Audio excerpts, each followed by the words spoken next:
నమస్తే, welcome to editor analysis. Iran dangerous step అండి. Trump పని గోవింద. ఇది జరుగుతున్న ప్రచారం. ఏంటి అసలు ఇరాన్ గురించి చాలా తక్కువ అంచనా వేసాడా ఈయన? అగ్రరాజ్యం అమెరికా, మాకు తిరుగులేదు, మేము ఎవరి మీదన్నా దడ్డెత్తుతాము, మేము మా కనుసన్నల్లో మీరు బతకాల్సిందే అని చెప్పి మేకపోతు గాంభీర్యాలు పలికేడా అని అనిపిస్తున్నది ఇప్పుడు పరిస్థితి చూస్తుంటే. ఎందుకంటే ఇరాన్ ఇజ్రాయెల్ యుద్ధంలో అమెరికా సైనిక వ్యూహాలు పూర్తిగా ఫెయిల్ అయిపోయినాయి. మరి ప్రతిఘటనలు ఊహించని ఎదురుగాడులతో భారీ దెబ్బలు తింటున్నది అమెరికాని.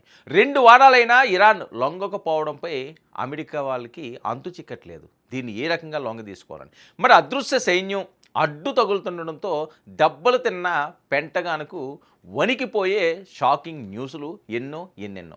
అధినేత లేకపోయినా యుద్ధం ఆగకపోవడం, ఇరాన్ ఎదురుదాడులు, టెహ్రాన్ మాస్టర్ ప్లాన్ తెలియక అమెరికా తికమక. మరి అమెరికా అంచనాలను తలకిందులు చేస్తున్నది మొజాయిక్ డాక్ట్రిన్ వెలుగులోకి. ఇక ఇరాన్కు పెట్టని కోటల అమెరికాకు సవాలుగా మారిన మొజాయిక్ కవచం అండి. దీంతో ఉక్కిరి బిక్కిరి అయిపోతున్నాడు ఈయన. ఏం జరుగుతుందో తెలియదు, ఏ స్టెప్ వేస్తున్నదో అర్థం కావట్లేదు. సో ఈయన ఏంటంటే ప్రిపేర్ అవ్వలేదు. ఏముందిలే, ఇరాను ఇజ్రాయెల్కి మనం సాయం చేద్దాము, లేకపోతే ఇజ్రాయెల్ కొట్టేస్తుంది అనుకున్నాడు. కానీ ఇజ్రాయెల్కి అంత సీన్ లేనట్టుగా అనిపిస్తున్నది. ఇప్పుడు అంతా అమెరికా మీదే ఆధారపడుతున్నట్లుగా వస్తున్న వార్తల నేపథ్యం. మరి దీంతో మధ్యలో ఇరుక్కున్నది ఎవరంటే ట్రంప్. అటు ఇటు కాకుండా అయిపోయాడు, అందరితో విరోధం తెచ్చుకుంటున్నాడు. ప్రతి ఒక్కరు కూడా ఈరోజు ట్రంప్ పెట్టే పరిస్థితి. ప్రతి ఒక్కరు ఏంటి, వేరే వాళ్ళు ఏంటి, ఇంట్లో వాళ్ళే తిడుతున్నారు. సొంత ఫ్యామిలీయే ఆయన గురించి నెగిటివ్గా మాట్లాడుకుంటే పరిస్థితి కొన్ని కథనాలు. అలాగే ఆ దేశ పౌరులందరూ కూడా చీ కొడుతున్నారు. నువ్వు వచ్చావు, మమ్మల్ని మొత్తం ముంచుతున్నావు, ఎప్పుడూ లేదు అమెరికాకి ఈ పరిస్థితి అని. మరి అదృశ్య సైన్యం గురించి తెలియాలంటే కాస్త హిస్టరీలోకి వెళ్ళాలండి. ఎవరు అదృశ్య సైన్యం, ఆ స్టెప్పులు ఏంటి? 2003లో కేవలం 21 రోజుల్లోనే ఇరాక్ను లొంగ తీసుకున్న అమెరికా. మరి అదే తరహాలో ఇరాన్పై మెరుపుదాడి. తొలి రోజే ఇరాన్ సుప్రీం లీడర్ ఖమేనీని హతం. అయితే ఊహించని విధంగా ఇరాన్ నుంచి బలమైన ప్రతిఘటన. ఇది ఊహించలేదు, ప్రపంచమే ఊహించలేదు. అయ్యో పాపం ఇరాన్ ఏమైపోతుంది, అమెరికా ఏంటి ఇలా చేస్తుంది, అనవసరంగా వాళ్ళ మీద పెట్టారు, పిచ్చుకుల మీద బ్రహ్మాస్త్రంలా తయారైంది అన్నారు. వాళ్ళు పిచ్చుకులు ఏం కాదు, పులుల్లా చెలరేగిపోతున్నారు. మరి రాజధాని టెహ్రాన్పై బాంబులు వర్షం కురుస్తున్న గత 15 రోజులుగా అజేయంగా పోరాడుతున్న ఇరాన్. ఈ అసాధారణ ప్రతిఘటన వెనుక ఉన్న అసలు వ్యూహం మొజాయిక్ డాక్ట్రిన్. మరి దీని సృష్టికర్త ఎవరు? IRGC మాజీ కమాండర్ మహ్మద్ అలీ సఫారీ, వ్యూహకర్త, సృష్టికర్త. సో దీంతో ఎలా ఉంటుందంటే ఇప్పుడు అర్థమవుతుంది వాళ్ళకి. మరి 2003లో ఇరాక్ ఓటమికి గల ప్రధాన కారణం కేంద్రీకృత అధికారం అని గుర్తించిన జఫారీ.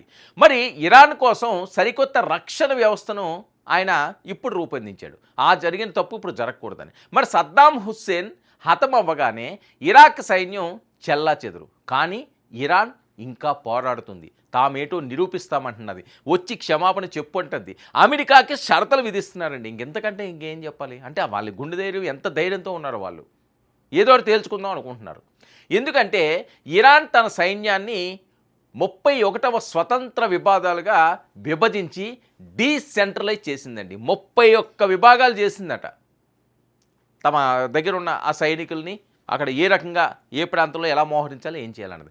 మరి ఈ వ్యూహం ప్రకారం దేశంలోని ప్రతి రాష్ట్రం ఒక ప్రత్యేక సైనిక కేంద్రంగా పనిచేస్తుంది.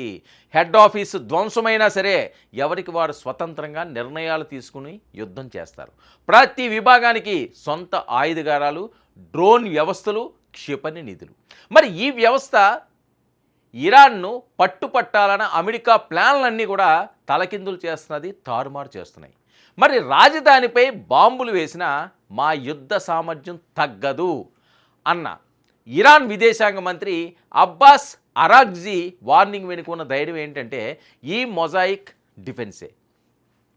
మరొకవైపు సుప్రీం లీడర్ ఆదేశాల కోసం ఎదురు చూడకుండానే శత్రువును దెబ్బ కొట్టేలా 2007 నుంచే సైన్యానికి కఠిన శిక్షణ ఇచ్చిన జఫారీ అట. మరి సరిహద్దుల్లో అమెరికా నౌకలు ఉన్నా లోపల ఏ గల్లీ నుంచి డ్రోన్ వస్తుందో, ఏ భూగర్భం నుంచి మిసైల్ దూసుకు వస్తుందో తెలియక తలలు పట్టుకుంటున్న అమెరికా నిఘా వర్గాలు.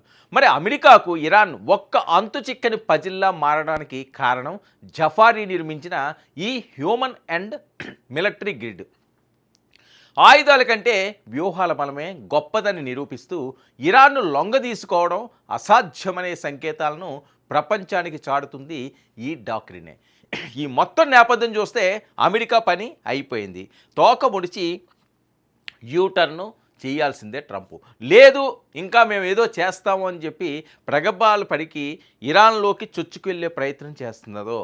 ముందుగా నేను కొన్ని అంశాలు ప్రస్తావించినది, ఎక్కడ ఏ డ్రోన్ వస్తుందో తెలియదు, ఏ మిసైల్ వస్తుందో తెలియదు. కంటికి చిక్కకుండా, కంటికి కనిపించకుండా టార్గెట్ను 100కి 100% ఫిక్స్ చేసి మరీ బద్దలు కొట్టేయడానికి ఇరాన్ సిద్ధంగా ఉందట.